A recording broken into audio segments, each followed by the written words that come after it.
بسم اللہ الرحمن الرحیم۔ الصلاۃ والسلام علیک یا رسول اللہ وعلی آلک وصحابک یا سیدی یا حبیب اللہ۔ حضرت ابو بردہ رضی اللہ تعالیٰ عنہ حاضر خدمت ہوئے، عرض کیا یا رسول اللہ صلی اللہ تعالیٰ علیہ وسلم، حضور کوئی کام بتائیں مجھے، میں کروں تو میری دنیا بھی بن جائے آخرت بھی بن جائے، کوئی کام بتائیں، کوئی حکم۔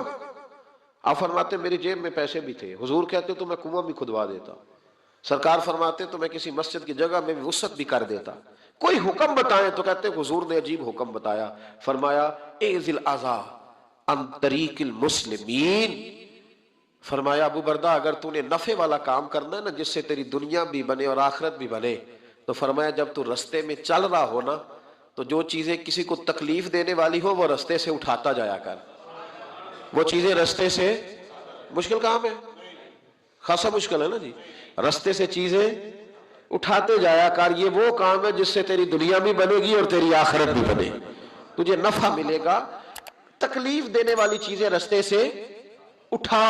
حضرت خواجہ نظام الدین محبوب الہی رحمت اللہ علیہ کا ایک مرید آیا، کہنے لگا حضور لوگ بڑا تنگ کرتے ہیں، اب میں بھی تنگ ہی کروں گا، ہمارا دعویٰ ہے نا کہ میں اچھے کے ساتھ اچھا ہوں اور برے کے ساتھ، یہ کوئی کمال کی بات ہے، برے کے ساتھ تو سارے ہی برے ہوتے ہیں، اچھے کے ساتھ تو سارے ہی، کمال تو یہ ہے کہ میں اچھے کے ساتھ بھی اچھا ہوں اور برے کے ساتھ بھی اچھا ہوں، یہ کمال ہے، یہ کاہے کا کمال ہے کہ جس طرح کا وہ اس طرح کا، یہ کوئی کمال نہیں میرے بھائی۔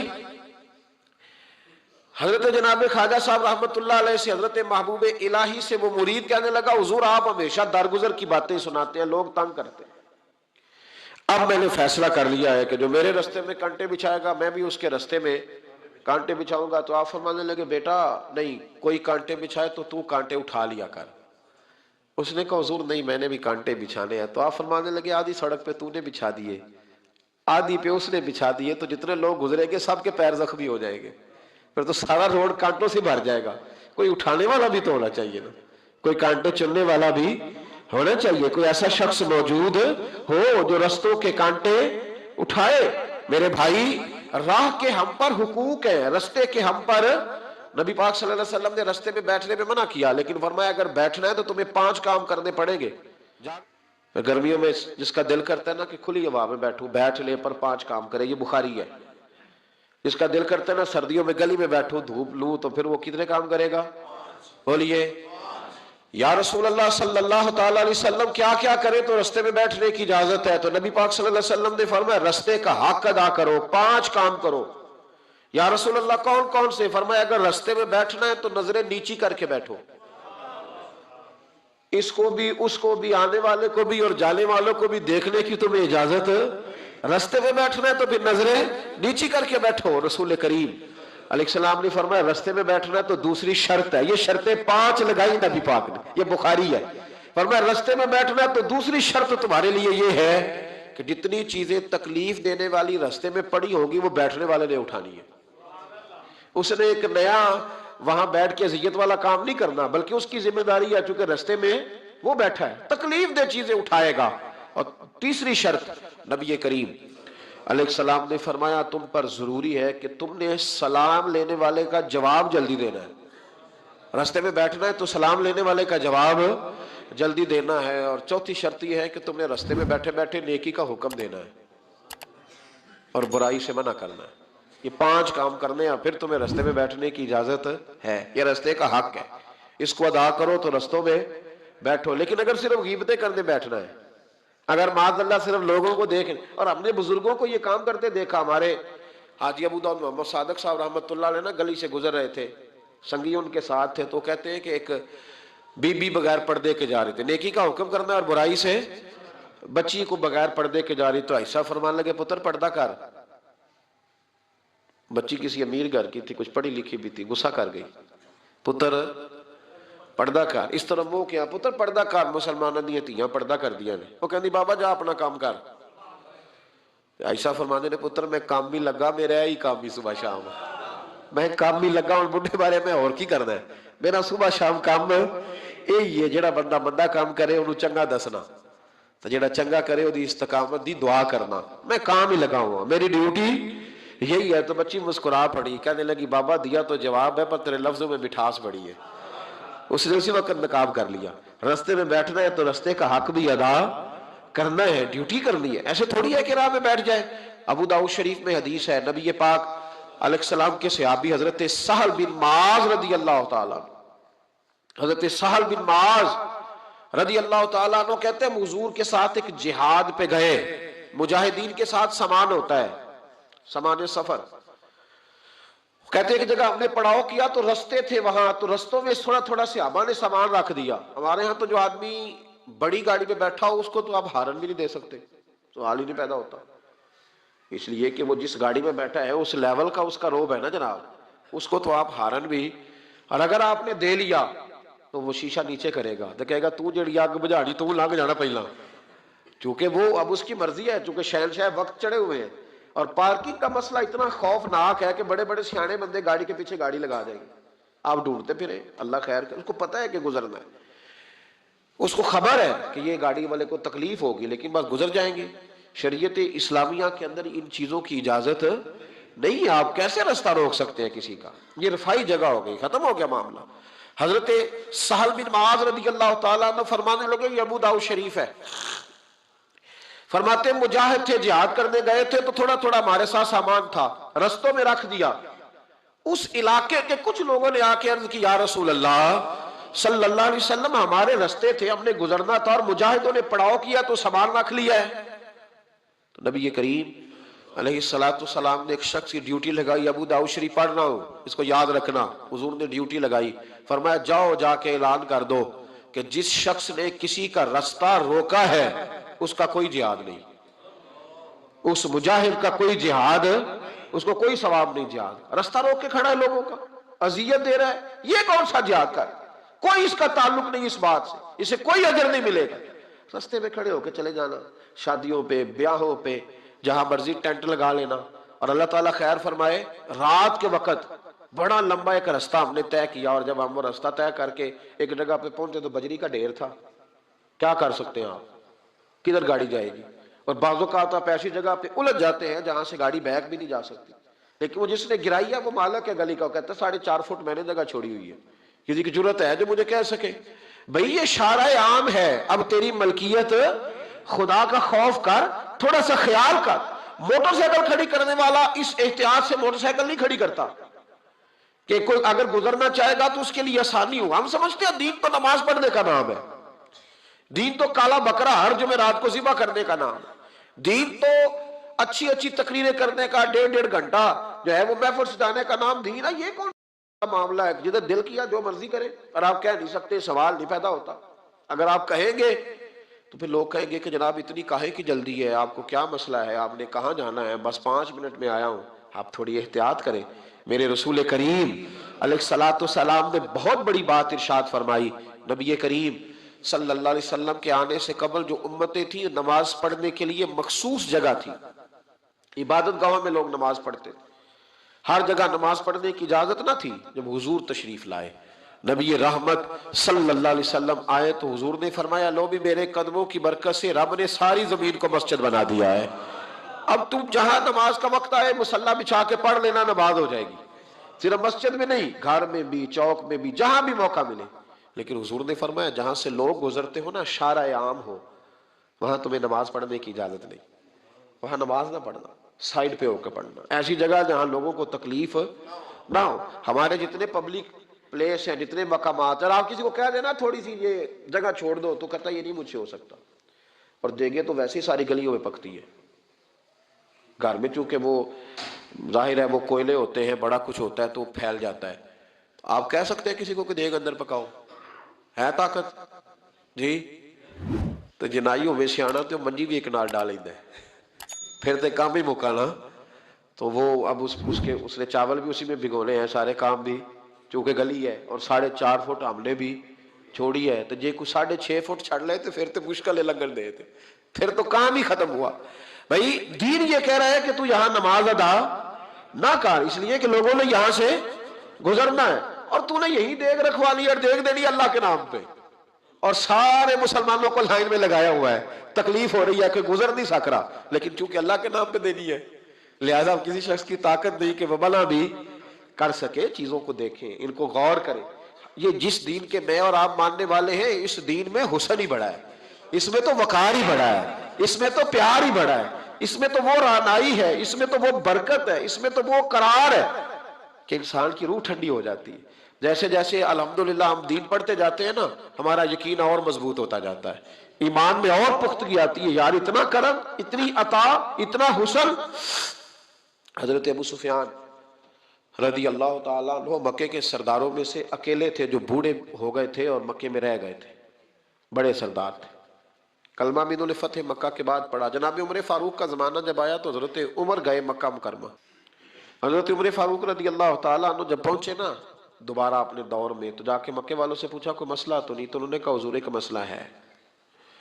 حضرت ابو سفیان کی حویلی کو جو رستہ جاتا ہے نا, اس رستے میں کچھ جگہوں پہ پانی گزرتا تھا, تو انہوں نے بڑے بڑے پتھر رکھ کے نا تو رستہ بنا لیا.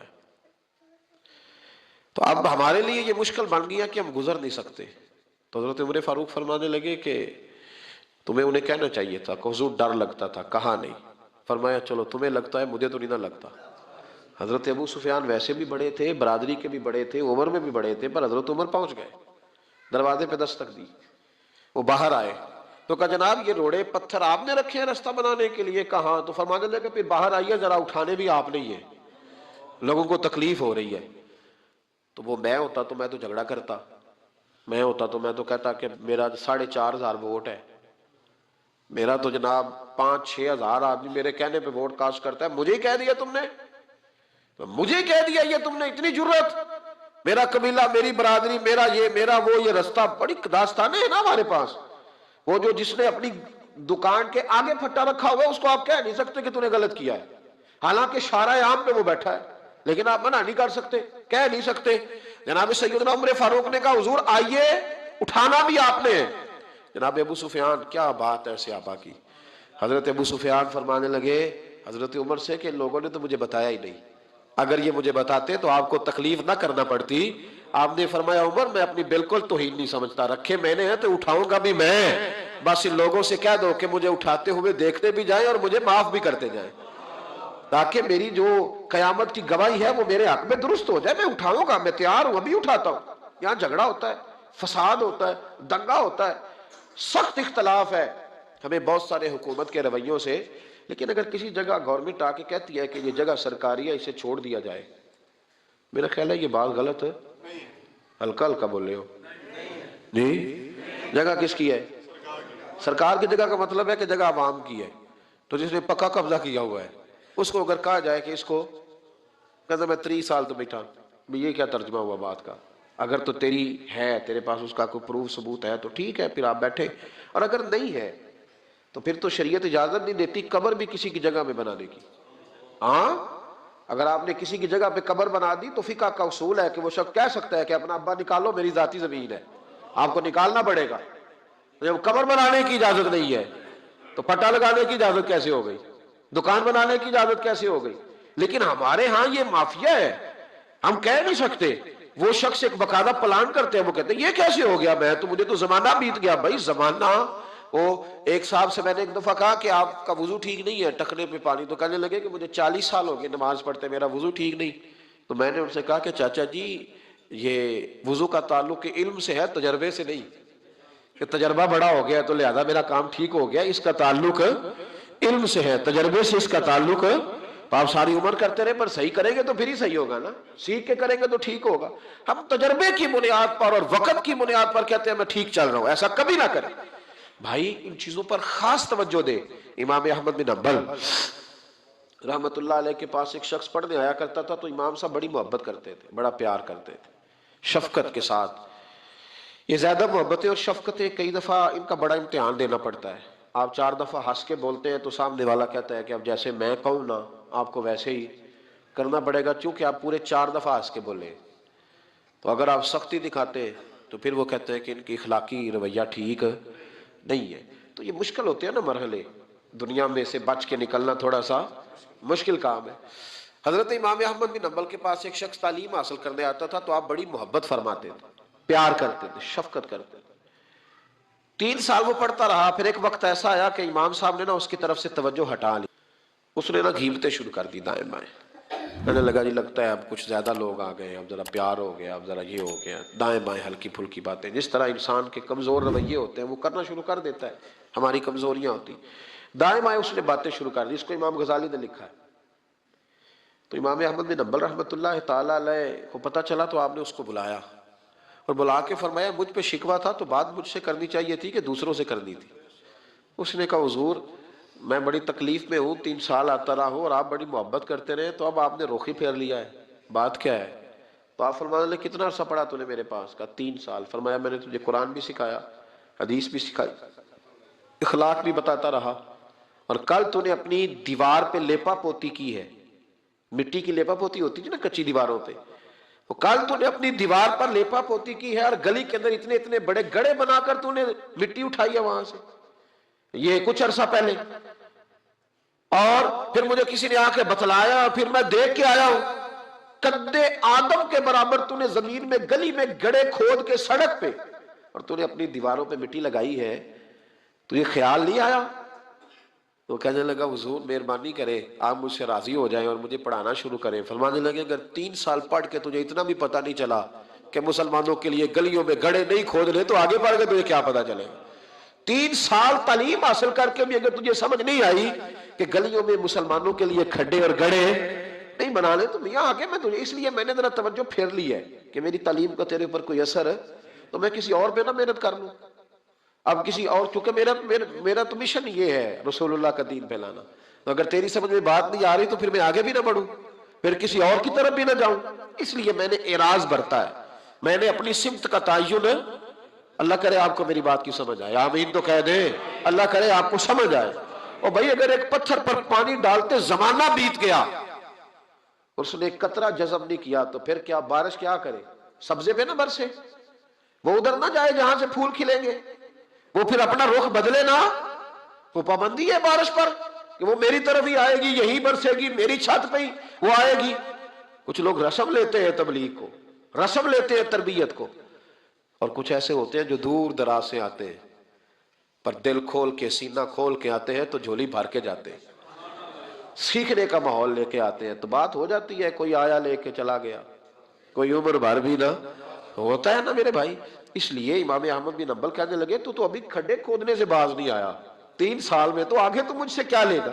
تو بھائی رستوں میں, چوکوں میں, چوراہوں میں ہم جو ظلم کرتے ہیں, جو زیادتی کرتے ہیں, جن چیزوں کو بغیر کسی سبب کے ہم رستے بلاک کر دیتے, ان چیزوں پر ہمیں توجہ دینی پڑے گی. اور پھر اس کے ساتھ ساتھ اگر کچھ چیز کسی کی موجود ہے, کسی جگہ پڑی ہوئی ہے, کسی نے رکھی ہوئی ہے, تو وہ اٹھانے کی بھی ہمیں اجازت. اینٹیں مہنگی ہو گئی ہیں, کافی مہنگی ہے نا جی ماشاءاللہ, اس لیے ہم لوگ گلیوں میں نہیں رکھتے. کیوں جی؟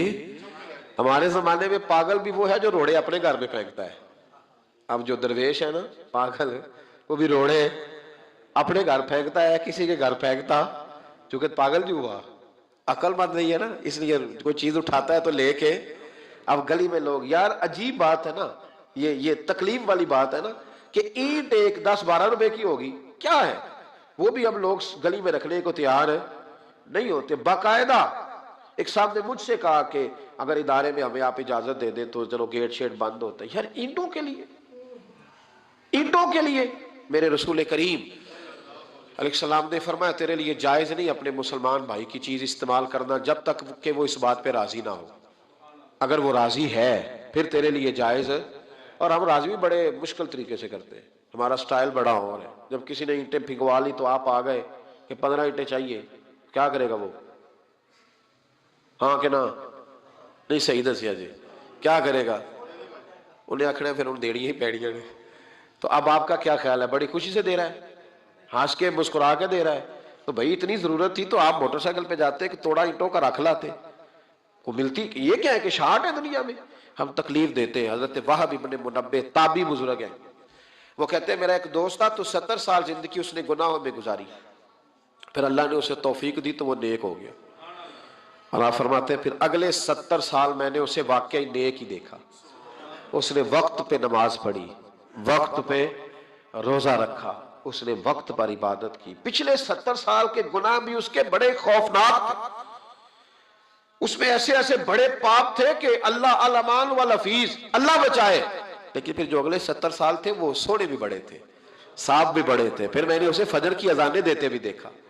فرماتے 70 سال اس کے وہ، 70 سال اس کے یہ، اتنی لمبی اللہ نے اس کو عمر دی.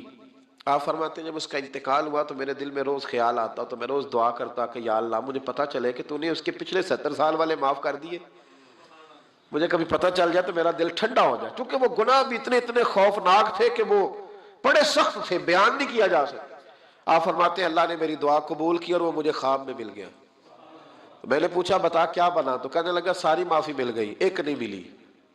وہ کیا؟ کہنے لگے میرے پڑوسی کی چھڑی اس کے دروازے کے آگے پڑی تھی، تو میں ایک رات نکل رہا تھا اپنے گھر سے، تو وہ چھڑی میں نے اٹھا لی کہ رستے میں کچھ جانور ستائے نہ. فرماتے بغیر اس کی اجازت کے اس کے دروازے پہ پڑی ہوئی چھڑی میں نے اٹھائی تھی. سارا رب کریم نے 70 سال کے گناہ معاف کر دیے، لیکن فرمایا یہ حقوق العباد کا معاملہ ہے. حضرت وہاب ابن منبہ کہتے ہیں مجھ سے کہنے لگا، فرشتے کہنے لگے ساری معافی ہے پر ایک کوڑا قبر میں تجھے کھانا پڑے گا اس چھڑی کے سبب سے جو کسی کی گلی میں بغیر اس کی اجازت کے اٹھا کے لے گیا. تو مجھے پتا تھا اس کی، یار وہ یہی رکھتا ہے، جب باہر نکلتا ہے تو اٹھا لیتا ہے، میں نے اٹھا لی. فرماتے ایک کوڑا فرشتوں نے مارا تھا میری قبر پہ اور 100 دن میری قبر میں آگ بھڑکتی رہی ہے، 100 دن. اب اللہ نے مجھے فضل کیا ہے اور معافی ملی ہے بغیر کسی کے. یعنی سودا خریدنے جاتے ہیں نا، ریڑھی والا بیچارہ کیا کہے گا؟ کم از کم غریب آدمی کا نا 1.5-2 کلو پھل سارا دن چکھنے والے لے جاتے ہیں. یہ کس بھاؤ ہے؟ اٹھا لیا. وہ کس بھاؤ ہے؟ اٹھا لیا. کیا تماشا ہے، کیا طریقہ ہے. اور پھر طنز کر رہے ہوتے ہیں وہاں کھڑے ہو، کہتے او ہو کال دے رکھے نہیں، آج تازہ نہیں گیا. کیا یار آپ چھوڑ دے، وہ غریب آدمی ہے، اس کی بچت کیا ہے؟ 200-400-500 ہزار، تو جو آپ کھا گئے یہ کاہے کا وتیرہ ہے؟ کس طرح کا یہ رویہ ہے؟ یعنی انسان چھوٹا محسوس ہوتا ہے اس طرح کے کام کرتے. یہ کوئی اس کی پہلوانی نہیں، یہ کوئی اس کی دلیری نہیں، کبھی بھی کوئی چیز. اور پھر یہ تو ہے کسی کی چیز، ایک ہے وقف کی چیزیں، وقف کی چیزیں جو وقف ہے بالکل. یہ ہمارے نہروں پہ درخت ہوتے ہیں تو یہ کس کے ہیں؟ یہ قوم کے ہیں. ہمارے لیے اجازت نہیں کہ ہم جائیں تو وقف چیز سے جا کے مسواک بھی اتار کے لے آئیں. کہ ناراض ہو گیا ہو؟ جی یہ شریعت اس کی بھی اجازت. اگر حکومت وقت اعلان کر دے کہ عام ہے، جس کا دل چاہے کہ وہ چیز اتار کے لے جائے پھر تو ہے ٹھیک. لیکن اگر پابندی ہو کہ آپ نے ان کو اتارنا نہیں، ہم نے تو بہت سارے درخت تو ویسے ہی ختم ہو گئے ملک میں، کہیں کہیں رہ گئے. جس کا دل چاہا اس نے جہاں سے چاہا رات کو کاٹ لیا، ختم ہو گئی بات. وقف چیزوں کو تو ہم نے اپنی ملکیت سمجھ لیا ہے. مسجد کی چیز بھی اگر بیچی جائے گی تو ایک آدمی کو اختیار نہیں ہے، وہ کم از کم 3 لوگ بیٹھیں گے، 2 تو شرعی گواہ ہیں اور تیسرا وہ جو خریدے گا. تو وہ اپنی رضامندی سے، یعنی کوئی چیز اضافی ہو گئی، بڑا اے سی آ گیا تو چھوٹا اے سی بیچنا ہے، تب اس میں بھی کم از کم 2-3 لوگوں کی رائے کا ہونا ضروری ہے. ایسے کسی عام آدمی کو یہ کام کرنے کی اجازت. وقف کا مال جو قومی ہے، ہمارے ہاں تو لوگ حضرت مولا علی شیر خدا کرم اللہ تعالیٰ وجہ الکریم کے بارے میں ہے نا کہ ایک مسجد کو ایک آدمی کوفے کی جامع مسجد سے تیل نکال کے لے جاتا تھا. لوگ تیل رکھ کے جاتے تھے کیونکہ بڑے بڑے چراغ مسجدوں میں جلتے تھے. تو جو لوگ جس طرح آج لوگ مسجدوں میں گلے لگے ہوتے پیسے ڈال جاتے ہیں، اس وقت تیل ڈال کے جاتے. وہ تیل نکال کے لے جاتا تو دلیل بڑی تگڑی دیتا تھا. بندے کہتے ہو تیل کی مسجد سے نکالتا ہے؟ تو کہتا ہے گھر بھی اللہ کا، بندہ بھی اللہ کا، تم کون ہوتے ہو پوچھنے والے؟ تو اب بڑی پکی دلیل ہے نا جی. وہ نیک روئے تھی، تابی صحابی لوگ تھے، وہ چپ کر جاتے. کسی نے حضرت علی سے کہا حضور یہ دلیل دیتا ہے. فرمانے لگے اب آیا تو مجھے بتانا. تو وہ آیا تو حضرت علی کو بتایا کہ حضور آیا ہے. باہر نکلا تو آپ نے پکڑ کے ستون سے باندھ لیا دونوں ہاتھ. شیر خدا تھے نا، اور علم کے شہر کے دروازے تھے مولا کائنات. ہاتھ میں درہ پکڑا اور 3-4 مارے تو کہنے لگے یہ کیا کر رہے ہو؟ فرمانے لگے بندہ بھی اللہ کا، درہ بھی اللہ کا بنایا ہوا. تو آپ ذرا اللہ کا بندہ تھوڑی مار کھائے نا. تو کہنے لگا حضور معاف کر دے، مجھے کیا خبر تھی کہ علی سے ہی ملاقات ہو جائے گی، اب نہیں کروں گا. ہے نا عجیب فلسفہ ہمارا کہ جی وہ سرکاری ہے جی، ہماری ہے جی. بلکہ لوگ دلیری کرتے ہیں ہمارے ٹیکسوں کی آئی ہے. سبحان اللہ، بڑا تو ٹیکس دیتا ہے، اللہ خیر کرے. بڑے کروڑوں روپے تو نے قومی خزانے میں جمع کرائے، ٹیکس دیتے ہیں جی. ہم کیا مسئلہ ٹیکس دیتے ہو؟ کہتے 10 روپے کٹ دیں میرے موبائل جو تو میں ایزی لوڈ کر. یہ دلیلیں ہیں ہماری نفس کو مطمئن کرنے کے لیے. یہ قوم کا، ملک کا، ملت کا مال، کبھی بھی اس کو ذاتی نہ سمجھے، تھوڑا خیال کریں، تھوڑا احتیاط کریں۔ بس میں بیٹھا تھا تو ایک صاحب اپنا نام، بس پہ شوق ہوتا ہے، یہ بھی نفس پرستی ہے میرا نام، تو میں نے ان کو منع کیا، میں نے کہا اس سے اجازت لے بس والے سے، اور وہ بھی اگر مالک ہوگا تو اجازت دے گا تمہیں نام لکھنے کی، ورنہ مہربانی فرمائے۔ ہمارے تو دیندار کہلانے والے لوگ، جہاں لکھا ہوتا ہے نا لاہور اتنے کلومیٹر دور ہے، وہاں پیر صاحب کی فوٹو لگا کے اشتہار لگا دیتے۔ او خدا کے بندے، رسول پاک علیہ السلام نے فرمایا وہ لعنتی ہے جو رستے کے نشانات مٹاتا ہے، رستے کے جو نشان مٹائے وہ لعنتی ہے، اور پوسٹر لگا دیا وہاں محفل میلاد کا، سیرت النبی کانفرنس کا، درس قرآن، کس نے اجازت دی؟ یہ تو بورڈ لگا تھا کہ اتنے کلومیٹر لاہور رہ گیا ہے اور اس رستے میں آپ کو لوٹنا ہے۔ ہم کب احتیاط کریں؟ بحیثیت معاشرہ ہماری اصلاح کب ہوگی؟ حضرت عمر بن عبدالعزیز رحمت اللہ تعالی علیہ کے پاس ایک صوبے کا ایک ذمہ دار آفیسر آیا، سمجھ لیں وہاں جو آپ نے لوگ تعینات کیے تھے ان میں سے ایک بندہ آیا، اب عمر بن عبدالعزیز اس سے باتیں کر رہے تھے، چراغ جل رہا تھا، تمہارا گورنر کیسا ہے، فوج کا نظام کیسا ہے، فلاں فلاں معاملہ کیسا ہے، آپ باتیں کر رہے تھے۔ اس نے سارا کچھ بتایا، بعد میں کہنے لگا حضور یہ بتائیں کہ آپ کی طبیعت کیسی ہے، بچے کیسے؟ جناب عمر بن عبدالعزیز نے پھونک ماری اور چراغ بند کر دیا۔ فرمانے لگے میرے ساتھ کوئی ذاتی گفتگو اور بھی کرنی ہے؟ اس نے کہا جی کرنی ہے، تو آپ نے آواز دی، کہنے لگے بیٹے سے کہو میرے گھر سے میرا ذاتی چراغ لے کے آئے۔ وہ ذاتی چراغ لے کے آیا تو کہنے لگا حضور یہ کیا ہے؟ آپ فرمانے لگے وہ سرکاری چراغ تھا تو اتنی دیر ہی جائز تھا جب تک سرکاری باتیں ہو رہی، اب باتیں تیری میری ذاتی ہے، اب سرکاری چراغ کی روشنی میں گفتگو ہو سکتی؟ یہ مسلمان ہے، اور یہ صرف حکمرانوں کے لیے نہیں، یہ میرے لیے بھی ہے، یہ آپ کے لیے بھی ہے، یہ معاشرے کے لیے، کیونکہ مرتے دم تک مسلمان ہی رہنا ہے، کوئی اور روپ دھار سکتے ہیں۔ اس لیے میرے عزیز ان چیزوں کو چھوٹا نہ جانیں، یہ چیزیں آپ کو بڑا کریں گی، یہ آپ کو سجا دے گی، یہ سارے پھول ہیں، جب ہمارے کردار میں یہ والے پھول اگیں گے تو پھر ہم سے لوگوں کو خوشبو آیا کرے گی، پھر لوگ ہماری چھاؤں میں بیٹھیں گے، پھر لوگ تکلیفوں سے بچیں گے، آزمائشوں سے بچیں گے، پھر پیار بٹے گا، پھر محبت پھیلے گی۔ اس لیے رستوں کی تکلیف، رستے میں کوئی ایسا کام نہ کریں جس سے آنے جانے والے کو تکلیف ہو۔ دوسرا یہ کہ وقف چیز پر بھی احتیاط کریں، کسی کی چیز کو کبھی بھی، اور یہ یاد رکھیں اگر آپ کی نظریں، بڑی ذمہ داری سے کہہ رہا ہوں، سینکڑوں بزرگوں کے اقوال ایک جملے میں بیان کر رہا ہوں، اگر آپ لوگوں کی چیزوں پر نظر رکھنی چھوڑ دیں گے نا تو اللہ سارا کچھ آپ کو گھر میں ہی عطا کر دے گا، پھر اللہ دے گا۔ لیکن اگر کسی کا مال دیکھ کے منہ سے پانی کی رطوبت جاری ہوگی نا تو پھر ساری زندگی دوسروں کو دیکھیں گے، پھر گھر میں کبھی خیر اس طرح کی ممکن ہے؟ آپ گھر کے اندر خیر قناعت والا ماحول پیدا کریں، پھر اللہ تعالیٰ ہر چیز گھر میں ہی عطا فرمائے گا۔ میرے عزیز دوستو، ہمارے ہاں معاشرے میں گھٹن تب پیدا ہوتی ہے جب لوگ نیکیاں چھپ کے نہیں کرتے۔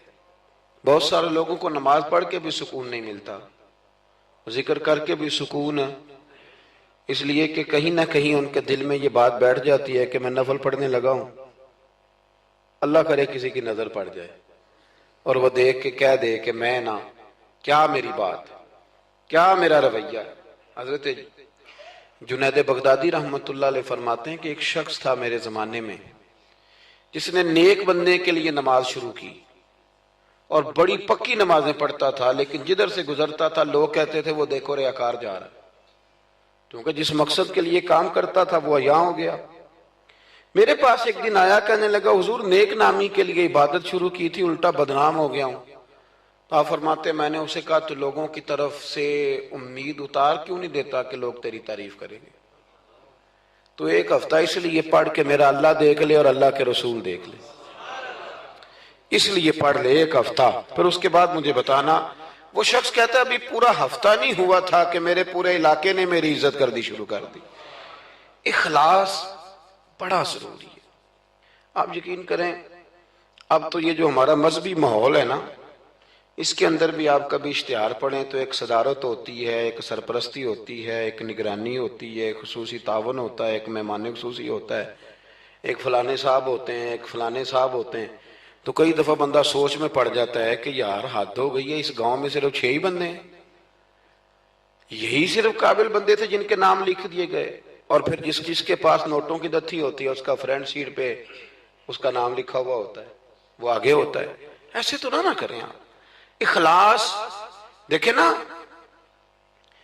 جو بندہ ویڈیو میں آ گیا اس کا تو سب کو پتہ چل گیا کہ محفل میں آیا ہوا تھا، تو جو ویڈیو میں نہیں آیا اس کا بندوں کو پتہ چلے نہ چلے، رب رسول کو تو پتہ ہے نا کہ آیا ہوا تھا۔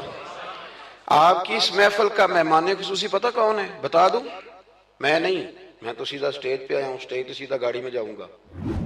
اس محفل کا مہمان خصوصی وہ ہے جس نے یہاں جھاڑو دیا مسجد میں، جس نے صفیں بچھائی ہیں، جس نے جو پیچھے بیٹھا ہے، جس نے بیچارے نے یہاں سارا دن محنت، جس نے اشتہار لگائے، وہ مہمان خصوصی جس نے محنت کی۔ باقی تو آئے لوگ صدارت کر کے گزر گئے۔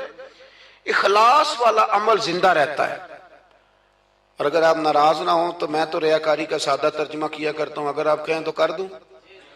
یہ تسی بولے نہیں، دو چار تے بندے بولے رہن دینے ہیں، کوئی اور گل کر لے، کر دوں ریاکاری کا سادہ ترجمہ۔ میں ریاکار کو نہ اداکار کہتا ہوں۔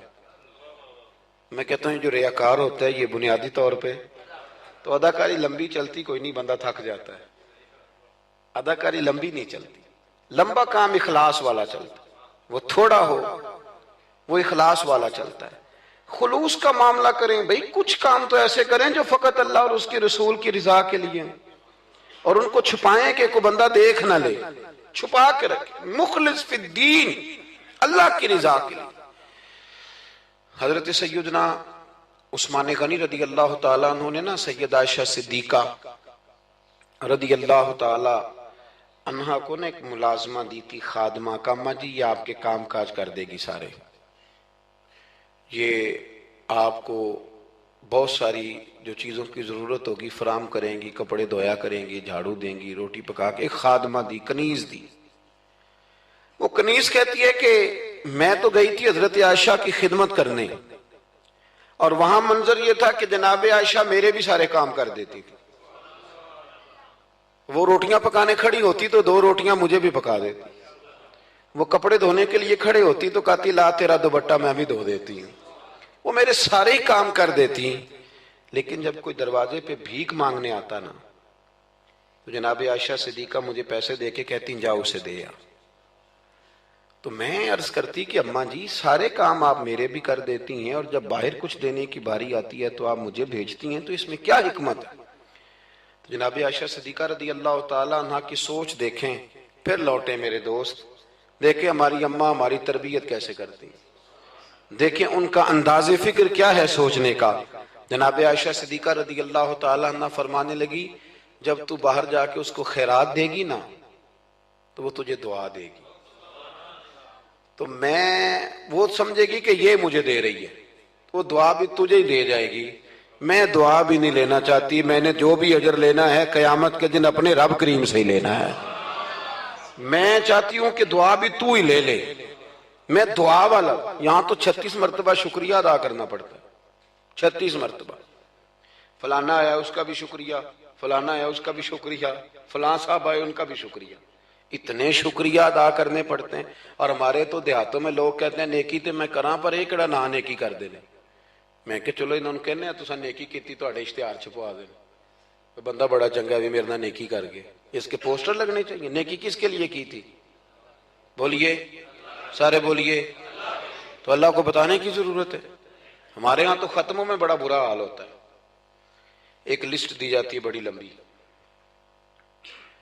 مجھے بھی ایک جگہ لسٹ دے دی، اس پہ لکھا تھا کہ 5000 قرآن پاک پڑھا ہے، حالانکہ مرنے والے کا اپنا بیٹا ایک سپارہ بھی نہیں پڑھتا،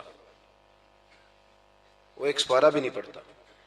5000 قرآن پاک، اتنے لاکھ درود شریف۔ تو میں نے دعا شروع کی تو میں نے کہا کہ یا اللہ جو پڑھایا جانے والے کی روح کو بخش دے۔ تو بعد میں مجھے وہ کہنے لگے پیر صاحب آپ نے بتایا ہی نہیں کیا کچھ پڑھا تھا۔ میں کہا کیا دسنا ساجے، کس کو بتانا تھا؟ ثواب کس نے دینا ہے؟ اس کو ضرورت ہے بتانے کی؟ معاذ اللہ، آپ کیسی بات کرتے ہیں؟ یعنی یہ ثواب بھی اب بندوں کو بتائیں گے؟ پھر جی یہ 50,000 روپیہ میں اپنے ابا جی کی طرف مسجد دینے لگا ہوں تو یہ ختم میں یہ بھی اعلان کر دیں۔ اچھا جناب ابا جی آپ کو کیا دے گئے؟ کہنے لگا 2-4 ایکڑ زمین بھی، کاروبار بھی، پیسے بھی۔ تو میں نے کہا اس نے بھی مسجد میں اعلان کرایا تھا کہ بغیر اعلان کے دے گیا ہے؟ اتنی وہ تو بغیر اعلان کے دے گیا، تو اس میں سے 20,000 دے رہا ہے، اس کا بھی اعلان کرا رہا ہے۔ اور قاری صاحب بیچارے کئی دفعہ خطیب صاحب الجھ جاتے ہیں، اس لیے کہ جب وہ 1000 روپیہ دینے آتا ہے تو کہتا ہے صحیح کر کے دسیا دے محمد بشیر دکھن علامت بندے پہاڑ والا سمجھ لیں، صحیح کر کے بتانا، ہنسنے کے لیے نہیں رونے کے لیے بات کر رہا ہوں۔ یہ اتنا برا حال ہو جائے گا ہمارا، کس کو بتاتے پھرتے؟ اور میں نے دیکھا نوٹ کھول کے لوگ لے آتے۔ اس طرح نہ کریں، نیکیوں کو چھپائیں، چھپی ہوئی چیزیں قیمتی ہوتی ہیں، یہ قیمتی چیزیں ہوتی ہیں، یہ قیمتی ہوتی ہیں۔ حضرت عبداللہ ابن مبارک بہت بڑے درویش گزرے، عالم بھی تھے، صوفی بھی تھے، درویش بھی تھے، حدیث کے بہت بڑے استاد بھی تھے، اور جو صوفیہ سابقون الاولون ہوئے ان میں آپ کا نام ہے۔ آپ نہ اکثر اپنے کوفے کے علماء سے استفادہ کرنے کے لیے نہ کوفے آیا کرتے تھے۔ ہر شعبے میں کچھ لوگ اسپیشلسٹ ہوتے ہیں، تو علماء کے شعبے میں بھی کچھ لوگ اسپیشلسٹ ہوتے ہیں۔ یہ الگ بات ہے کہ آج کل جو ایک عمرہ کر رہا ہے وہ مفتی ہوتا ہے، اور اگر حج کر رہا ہے تو پھر تو شیخ الحدیث ہے، وہ کہتا ہے سارے مسئلے اب میں ہی بتاؤں گا، اور دو کی کتابیں پڑھ لے تو پھر تو کہتا ہے مولویوں کی پتہ ہوئے، سارا پتہ تو مجھے۔ اللہ تعالیٰ سمجھنے کی توفیق دے۔ حضرت عبداللہ ابن مبارک جاتے تھے کوفے کے علماء کے پاس، اور وہاں جا کر کے ان سے استفادہ کرتے تھے۔ اب تو ہوٹل بن گئے ہیں، آپ جس ملک میں جس ایریے میں جاتے ہیں ہوٹل بک کر دیا جاتا ہے، اب وہاں قیام کرتے ہیں۔ اس زمانے میں یہ طریقہ نہیں تھا۔ مسجدوں کے ساتھ لوگوں نے مہمان خانے بنائے ہوئے تھے، وہاں جا کے لوگ قیام کرتے تھے، کھانا پانی مسجد میں لوگوں کو پتہ چلتا تھا، مہمان آ گیا، وہاں لوگ کھانا بھیج دیتے تھے۔ حضرت عبداللہ ابن مبارک رحمت اللہ علیہ اکثر اس مہمان خانے میں کوفے جا کے رکتے۔ ایک نوجوان تھا، اس کو علماء کی خدمت کا بڑا شوق تھا۔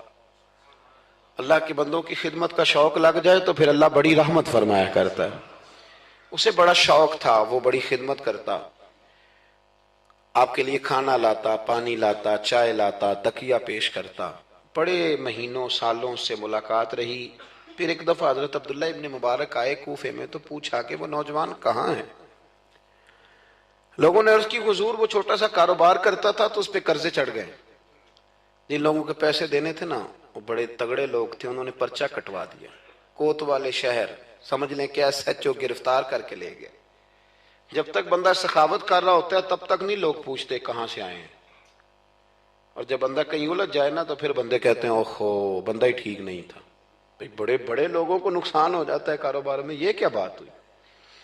حضرت عبداللہ ابن مبارک کو پتا چلا۔ ویسے آج کل کا کوئی پیر ہوتا تو وہ پیر صاحب پتہ کیا کرتے ہیں، جب تک مرید جھاڑو دیتا رہے پھر تو وہ کہتے ہیں میرا منظور نظر ہے، لیکن اگر قرضے چڑھ جائیں تو کہتے ہیں اس کا ذاتی معاملہ ہے، میں ذاتی معاملات میں مداخلت نہیں کرتا۔ تو جب تیرے گھر میں 6 درجن کنوں لے کے آتا تھا تب ذاتی معاملہ نہیں تھا، اب ذاتی معاملہ ہو گیا ہے۔ اسی طرح کام لیڈر کرتے ہیں، کام کراتے رہتے ہیں سیاستدان، اور اگر بندہ الجھ جائے تو کہتے ہیں اس کا ذاتی معاملہ ہے۔ تو جب دفتر کھلوا رہا تھا تب ذاتی معاملہ نہیں تھا۔ ہمارا یہ مزاج ہے کہ ہم طبعاً انسانوں سے نفع لینا چاہتے ہیں، لالچی ہوتے جا رہے ہیں۔ سیدنا عبداللہ ابن مبارک رحمت اللہ تعالی علیہ نے کہا قرضہ چڑھ گیا ہے اور وہ بند ہے جیل میں۔ آپ گئے، جا کے کوتوال سے ایس ایچ او سے ملاقات کی، فرمایا ماجرا کیا ہے، معمہ کیا ہے؟ وہ کہنے لگا حضور بچہ بے قصور ہے، بیچارہ کام کرتا تھا تو اچانک نقصانات ہوئے تو ہوتے ہی گئے۔ انسان جب کامیاب ہوتا ہے تو مٹی کو بھی ہاتھ لگائے تو سونا ہو جاتی، اور جب ناکام ہوتا ہے تو ایسا پھسلتا ہے کہ پھر کسی جگہ اس کا ہاتھ نہیں پڑتا۔ وہ الجھ گیا، حضرت جی الجھتے قرضے چڑھ گئے، اور حضرت صاحب جس پارٹی کے پیسے دینے ہیں وہ بڑی سخت ہے، وہ کہتی ہے کہ ہم نہیں چھوڑیں گے۔ حضرت عبداللہ ابن مبارک رحمت اللہ تعالیٰ علیہ فرمانے لگے پیسے کتنے؟ کہنے لگا 50,000 دینار، آپ سمجھ لیں کہ 5 کروڑ روپیہ۔ تو حضرت عبداللہ ابن مبارک، توجہ ہے نا میری بات پہ، تھک تو نہیں گئے آپ لوگ؟ حضرت عبداللہ ابن مبارک رحمت اللہ علیہ فرمانے لگے اگر تو میری ایک شرط پوری کرے تو میں پیسے دے دیتا ہوں۔ میری طرف دیکھیں، کہانی تو نہیں نہ سنا رہا میں، آپ ذرا غور تو کریں کیا کہہ رہا ہوں۔ یعنی 50,000 دینار۔ فون بند کر دیتے ہیں لوگ اگر آپ کو پیسوں کی ضرورت پڑ جائے تو، لوگ فون بند کر لیتے ہیں۔ ویسے کہنے چودھری کو حکم ہوا تھے 10 اور جب وہ بتا دے پھر چھٹی۔ 50,000 دینار۔ حضرت عبداللہ ابن مبارک رحمت اللہ علیہ فرمانے لگے میری ایک شرط پوری کر، پیسے میں دیتا ہوں۔ اس نے کہا حضور 50,000 دینار ہیں، فرمایا میں نے سن لیا ہے پر میری شرط پوری کر۔ اس نے کہا حضور وہ کیا؟ تو آپ فرمانے لگے اس نوجوان کو بتانا نہیں اس کے پیسے کس نے دیے، پیسے میں دے دیتا ہوں۔ اس نے کہا حضرت جی اسے نہیں بتانا۔ آپ فرمانے لگے اس کے لیے نہیں دینے، میں نے اللہ کی رضا کے لیے دینے، اور جس رب کے لیے میں نے دینے ہیں اسے بتانا نہیں پڑتا، وہ تو دلوں کے حال جانتا ہے۔ وہ تو علیم بذات صدور ہے، لہذا بتانا نہیں۔ اس کو پیسے دے دیے، نوجوان نے بڑی منت کی کوتوال کی، یار اتنے بڑے پیسے کوئی دے گیا، کوئی 10 روپے تو نہیں دینا، اس محسن کا پتہ بتا، میں تو اس کے پوتوں کی بھی نوکری کروں گا۔ اس نے کہا میں مجبور ہوں، مجھے حکم نہیں، میں نہیں بتا سکتا۔ وقت گزر گیا، کوتوال بھی کہیں تبدیل ہو گیا۔ وہ نوجوان کہتا ہے عبداللہ ابن مبارک بوڑھے ہو گئے، اب گھر میں رہتے ہیں، باہر نہیں آتے، زیادہ ذوف آ گیا، اب جس نے پڑھنا ہے کچھ استفادہ کرنا ہے وہ بھی گھر میں حاضر ہوتا تھا۔ اللہ اکبر۔ وہ نوجوان کہتا ہے جیسے جیسے میری عمر بڑھتی شوق بڑھتا کہ یار میرا محسن مجھے مل جائے، میں اس کے پیر ہی چوم لوں ایک دفعہ۔ اتنا عظیم آدمی۔ اس کے بعد کئی دفعہ حضرت عبداللہ ابن مبارک ملے بھی۔ نوجوان کہتا ہے وہ جب بھی مجھے ملتے میں انہیں کہتا بابا جی نیک تو آپ بھی بڑے ہیں پر بندہ تو وہ تھا نا جو میرے پیسے دے گیا۔ تو وہ فرمایا کرتے چل دعا کرنا اللہ مجھے بھی کوئی کام کرنے کی توفیق دے دے، دعا کرنا۔ وقت گزر گیا، 15 سال بیت گئے۔ ایک دن وہ کوتوال کہیں رستے میں مل گیا تو اس نوجوان نے نا سر سے پگڑی اتار کے پیروں میں رکھ دی، کہنے لگا تجھے اللہ رسول کا واسطہ، میں کہیں شکریہ ادا کرنے سے پہلے ماری نہ جاؤں، میرے محسن کا پتہ تو بتا دے، ایک دفعہ بتا وہ کون ہے۔ وہ کوتوال کہنے لگا تو نے قسم ہی بڑی دے دی ہے، تجھے واقعی نہیں پتا وہ کون ہے، تو نہیں جانتا؟ کہا نہیں۔ کہنے لگا روز تو ان کی بغل میں بیٹھا ہوتا تھا، بعد میں بھی کئی دفعہ اکٹھے دیکھا۔ کہا کیا مطلب؟ کہنے لگے حضرت عبداللہ ابن مبارک۔ وہ نوجوان کہتا ہے میں اتنا تیز دوڑا کہ پگڑی گر گئی، جوتے ٹوٹ گئے، پیروں میں زخم ہو گئے، پر میں بھاگا کہ میں شکریہ ادا کروں، میری اجرت میری محنت سے زیادہ کیوں ہے، میرے محسن تیرے احسان سے ڈر لگتا ہے۔ کہتے ہیں دوڑا گیا، لیکن قربان جاؤں جب عبداللہ ابن مبارک کے گھر کے باہر پہنچا تو رش لگا ہوا تھا۔ میں نے لوگوں سے پوچھا کیا ہوا، تو کہنے لگے 2 گھنٹے گزرے عبداللہ ابن مبارک انتقال کر گئے، یہ ابھی 2 گھنٹے گزرے، ابھی بے قدراں کچھ قدر نہ جاتی، کیتی خوب تسلی ہو، دنیا دار پجاری زر دے، کتیاں دے گل ٹلی ہو، بک بک روشن اکھیاں تکیو ویکھ حویلی کلی ہو، تے کوچ نصیر اساں جدوں کیتی پہ جانی تھر تھلی ہو۔ دنیا جمع ہو گئی، لوگ رو رہے ہیں۔ وہ نوجوان کہتا ہے کہ میں اندر داخل ہوا تو سفید کفن میں نے نورانی چہرے والا بابا لیٹے ہوئے دیکھا، اور میں نے پھر اپنی داڑھی ان کے پیروں میں رکھی، اور میں نے کہا بابا آپ نے تہجدیں کتنی پڑھی آپ جانے اور آپ کا رب جانے، قرآن کتنے ختم کی آپ جانے اور اللہ جانے، کتنے لوگوں کو علم حدیث دیا آپ جانے اور آپ کا رب جانے، پر جو آپ نے میرے ساتھ کیا ہے نا، مجھے امید ہے اس ایک نیکی کی برکت سے ہی رب آپ کو جنت عطا کر دے۔ یارو کوئی کام کرنا بھی تو اسے دکھا لینا، اس پر اس قدر زیادہ۔ تشریف رکھیں جی، اللہ خوش رکھے آپ کو، میں تو خدمت تھوڑی کرانے آیا ہوں، اللہ آپ کو بہت ساری عزتوں سے نواز۔ میری خدمت اتنی ہے کہ آپ میری کوئی ایک بات سمجھ جائیں، اللہ آپ کو جزائے خیر دے۔ عزیز دوست، اگر مزاج میں خلوص ہو، ایک دیکھیں نا، بیوی کو آپ سارا خرچہ دیں، اس کی ہر بات مانے، لیکن اسے پتہ چل جائے کہ میرے ساتھ مخلص نہیں، کہیں اور بھی اس کی نظر ہے تو گھر بستا ہے۔ اور اگر خامد کو پتہ چل جائے کہ کپڑے بھی وقت پہ دھو کے دیتی ہے، روٹی بھی ٹائم پہ پکاتی ہے، لیکن میرے ساتھ مخلص نہیں، تو گھر چلتا ہے؟ اخلاص نہ ہو تو گھر نہیں چلتا، تو پورا دین کیسے چلے گا؟ لیکن لوگ دکھاتے پھرتے ہیں اپنا، آپ بتاتے پھرتے ہیں، الجھ گئے ہیں۔ کیا ضرورت ہے ان چیزوں کی؟ اگر آپ کے اندر خوشبو ہے تو خوشبو کو تھوڑی ضرورت ہے کہ وہ بتائے کہ میں خوشبو ہوں۔ خوشبو بتایا نہیں کرتی، خوشبو آیا کرتی ہے، خوشبو بولیے آیا کرتی۔ امام زین العابدین، بس بات سمیٹنے لگا ہوں، امام زین العابدین حضرت امام حسین کے کربلا میں بچنے والے اکیلے شہزادے، نواسہ رسول، جگر گوشہ بطول، حضرت سیدنا امام زین العابدین بیمار کربلا رضی اللہ تعالیٰ عنہ۔ امام زین العابدین نا، ان کا وصال ہوا تو جب ان کو غسل دیا جانے لگا تو ان کی پشت پر موٹے موٹے نشان تھے۔ لوگوں نے آپ کے صاحبزادے سے کہا یہ نشان کس بات کے ہیں؟ تو صاحبزادے رو پڑے، فرمانے لگے میرے ابا جی نا رات کو اناج کی بوریاں اپنی پشت پہ رکھ کے غریبوں کے گھروں میں پہنچا کے آیا کرتے، تب لوگوں میں تجسس پیدا ہوا کہ صاحبزادے آپ کہاں رہتے تھے؟ تو فرمانے لگے میں کئی دفعہ عرض کرتا تھا کہ مجھے دے دیں، میں دے آتا ہوں، تو فرمایا کرتے تھے پتر اگر تمہیں دوں گا تو پھر اس غریب کا نام بھی بتانا پڑے گا، پھر اس غریب کا نام بھی بتانا پڑے گا، تو میں اسے رسوا نہیں کر سکتا، میرا اس کا اور میرے اللہ کا راز ہے۔ یار کوئی تو نیکی ہو جو چھپی۔ ہمارے ہاں لوگ کہتے ہیں جی پہلے پتہ کرانا ہے بندہ مستحق ہے کہ نہیں، ہے نا جی۔ پہلے میں نے امام شافعی سے بھی ایک بندے نے آ کے کہا تھا، اس نے کہا تھی میرا دل بڑا کرتا ہے سخاوت کروں پر مستحق بندہ کوئی نہیں ملتا، تو امام صاحب فرمانے لگے تیرے پاس جو کچھ اللہ نے تجھے دیا ہے تو اس کا مستحق تھا، تیرا حق بنتا تھا۔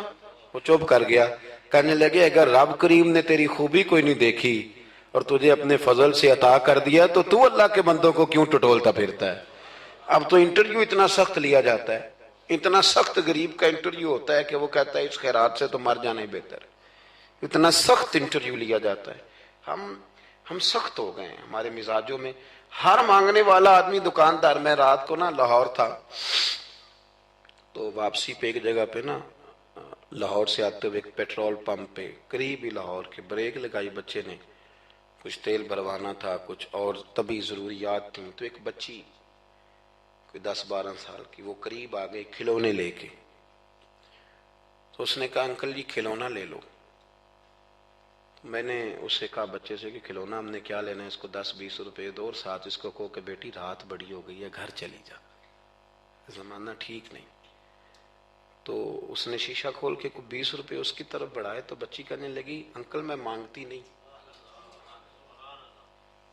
تو بیٹیاں نا، میری بیٹی کی عمر کی تھی وہ بھی، میں نے بڑی عجیب سی طبیعت میں بات اتری، تو میں نے کہا بھی اس سے کھلونا خرید لو، 200 روپے کا کھلونا خریدا۔ تو اس کو میں نے کہا پتر اتنی رات کو یہاں کیوں گھومتی ہو، 10 بجنے کو ہیں اور آپ اس وقت؟ تو کہنے لگی چچا وہ سامنے کرسی پہ میرے ابا جی بیٹھے، ان کا ایکسیڈنٹ ہو گیا اور ان کی ایک ٹانگ اور ایک بازو کام نہیں کرتا۔ تو میں آپ کو افغانستان کی غربت نہیں سنا رہا، یہ میں آپ کو اپنے ملک کی بات بتا رہا ہوں۔ ہمارے ہاں جس کے پاس 4 پیسے آتے ہیں وہ کہتا ہے ساری دنیا ہی امیر ہے، وہ پھر غریبوں کا دکھ بھول جاتا ہے۔ تو کہنے لگی وہ میرے ابا جی بیٹھے ہیں، میں ان کے ساتھ آئی ہوں، تھوڑا سا سامان اور بیچنا ہے پھر ہم نے گھر چلے جانا ہے۔ تو وہ ساری رات میری آنکھوں کے سامنے بچی گھومتی رہی، میں سوچتا رہا کہ اللہ تو مہربانی فرما، بیٹیاں تو برابر ہوتی ہیں، بیٹیاں تو برابر ہوتی ہیں۔ کہنے لگی سودا ابا ہی لے کے آتا ہے پر وہ چل نہیں سکتا۔ میں کہہ رہا تھا یار کیا کرنا ہے ان دولتوں کا جو لوگوں نے سمیٹ کے جیبوں میں رکھی ہوئی ہیں، کس کام کی؟ بشرط یہ ہے کہ ہم تو پیسے وہاں لگائیں گے جہاں میچ ہوگا نا کپ کا، اور ہمیں مہمان خصوصی بنایا جائے گا، وہاں ہم